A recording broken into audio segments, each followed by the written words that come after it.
بسم اللہ الرحمن الرحیم۔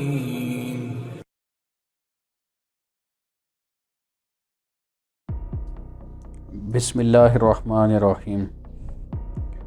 ایک شخص بہت غریب تھا۔ اس نے اپنی بیوی سے مشورہ کیا کیوں نہ شہر جا کر محنت مزدوری کر کے قسمت آزمائی جائے۔ اس کی بیوی نے اجازت دے دی۔ اس کی بیوی ابھی حاملہ تھی۔ وہ اپنی بیوی کو بھری جوانی میں چھوڑ کر دور دراز شہر میں چلا گیا تاکہ آنے والے بچے کا بہتر مستقبل بن جائے۔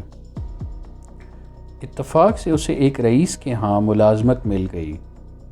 جوان نے 20 سال اس رئیس آدمی کی خدمت کی۔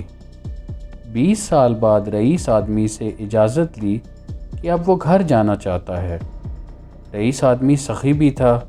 اس نے بہت ساری بکریاں، گائے، بھینس اور اونٹ دیے اور امیر اور مال والا بنا کر واپس بھیجا۔ وہ واپس آ رہا تھا کہ صحرا سے گزر ہوا اور راستے میں اسے ایک جھونپڑی ملی۔ اس میں ایک درویش رہتا تھا۔ اس کے پاس رات گزاری۔ غریب شخص نے رات کو درویش آدمی سے گزارش کی کہ وہ اسے نصیحت کرے۔ درویش نے کہا کہ میں نصیحت تو کروں گا لیکن میں نصیحت کرنے کی قیمت موصول کرتا ہوں۔ اس نے قیمت پوچھی۔ کہا کہ ہر نصیحت کے بدلے 1 اونٹ۔ اس نے کہا کہ مالدار ہوں، نصیحت مل جائے تو اونٹ کی کوئی بات نہیں۔ اس نے قیمت ادا کی۔ بزرگ نے پہلی نصیحت کی، جب بھی آسمان پر تارے ایک لائن میں دیکھو تو فوراً کسی پہاڑ پر چلے جانا، سیلاب آئے گا۔ اس شخص نے کہا یہ نصیحت کسی کام کی نہیں، مجھے کوئی اور نصیحت کی جائے۔ درویش نے کہا نئی قیمت ادا کرو۔ اس شخص نے ایک اور اونٹ دیا۔ بزرگ نے کہا جب بھی کسی شخص کی آنکھوں میں شیطانی چمک دیکھو تو اس سے بچنا، وہ تمہیں قتل کر دے گا۔ اس شخص نے کہا یہ نصیحت کسی کام کی نہیں، مجھے کوئی اور نصیحت کی جائے۔ درویش نے کہا کہ نئی قیمت ادا کرو۔ اس شخص نے ایک اور اونٹ دیا۔ بزرگ نے پھر نصیحت کی کہ رات کو پچھتا کر سو جانا لیکن کبھی بھی کسی انسان کو قتل نہ کرنا۔ اس شخص نے سوچا کہ 3 اونٹ ضائع ہو گئے اور چپ کر کے سو گیا۔ صبح وہ چل دیا۔ سفر لمبا ہونے اور کئی دن کا سفر ہونے کی وجہ سے وہ 3 نصیحتیں بھول گیا کہ وہ ایک رات ایک گاؤں میں پہنچتا ہے۔ رات کو جب وہ سونے لگتا ہے تو آسمان پر دیکھتا ہے کہ تمام ستارے ایک لائن میں آ گئے ہیں۔ اس کو درویش کی نصیحت یاد آ جاتی ہے۔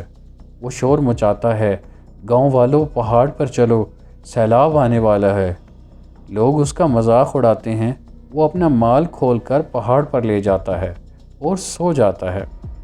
صبح اٹھتا ہے تو دیکھتا ہے کہ نیچے سیلاب آیا ہوا ہے اور سارے گاؤں والے غرق ہو گئے ہیں۔ اس نے بچ جانے پر اللہ پاک کا شکر ادا کیا۔ وہ کچھ دن پہاڑ پر رہتا ہے۔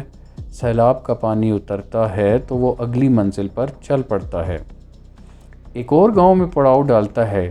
ایک شخص کے گھر قیام کرتا ہے۔ وہ باتوں سے ایک بھلا شخص معلوم ہوتا تھا لیکن اس کی آنکھوں میں وہی شیطانی چمک دیکھ کر یہ شخص چونک گیا۔ بزرگ کی نصیحت اسے یاد آئی۔ رات کو وہ اسی کشمکش میں تھا کہ اسے نیند نہیں آ رہی تھی۔ وہ اٹھا اور بستر کو اس انداز سے پھیلا دیا کہ معلوم ہوتا تھا کہ کوئی سویا ہوا ہے۔ وہ آدمی آیا۔ اس کے ہاتھ میں خنجر دیکھ کر وہ پریشان ہوا۔ وہ آیا اور بستر پر خنجر مارنا شروع کر دیا۔ یہ آیا اور اس نے پیچھے سے پکڑ کر اسے مارا اور اسے باندھ دیا اور گاؤں والوں کے حوالے کیا اور صبح کو وہاں سے بھی چل دیا۔ آخر کار وہ رات کو اپنے گاؤں میں پہنچا اور اپنے گھر کے پاس پہنچ کر دیکھتا ہے گھر میں اس کی بیوی کسی کڑیل جوان کے ساتھ والی چارپائی پر سوئی پڑی ہے۔ اس شخص کو بہت غصہ آیا اور دل میں خیال آیا کہ میں اس نوجوان کو قتل کر دوں۔ جیسے ہی اس نے ارادہ کیا اسے درویش کی بات یاد آئی کہ کبھی بھی قتل کر کے نہ سونا، پچھتا کر سو جانا۔ اس نے سوچا کہ پہلی نصیحت بھی کام کر گئی، دوسری نصیحت بھی کام کر گئی، لہٰذا وہ گاؤں سے باہر گیا اور صبح ہونے تک اس نے سوچا کہ میں انتظار کرتا ہوں، اور صبح ہونے پر وہ گاؤں والوں سے حال دریافت کرے گا۔ جیسے ہی وہ گاؤں میں آیا صبح کے وقت اور اپنے بارے میں دریافت کیا تو لوگوں نے بتایا کہ اس نام کا ایک شخص تھا جو بہت غریب تھا اور برسوں پہلے روزی روٹی کے لیے چلا گیا۔ اس نے مزید دریافت کیا کہ جب وہ جانے لگا تھا تو بچہ ہونے والا تھا۔ گاؤں والوں نے بتایا، ہاں، اللہ نے اس کے ہاں ایک بیٹا دیا ہے جو کہ اب ایک کڑیل جوان ہو گیا ہے۔ اس کے ذہن میں آیا، جو رات کو نوجوان تھا وہ تو میرا ہی بیٹا تھا جسے قتل کرنے کا خیال اس کے دل میں آیا تھا۔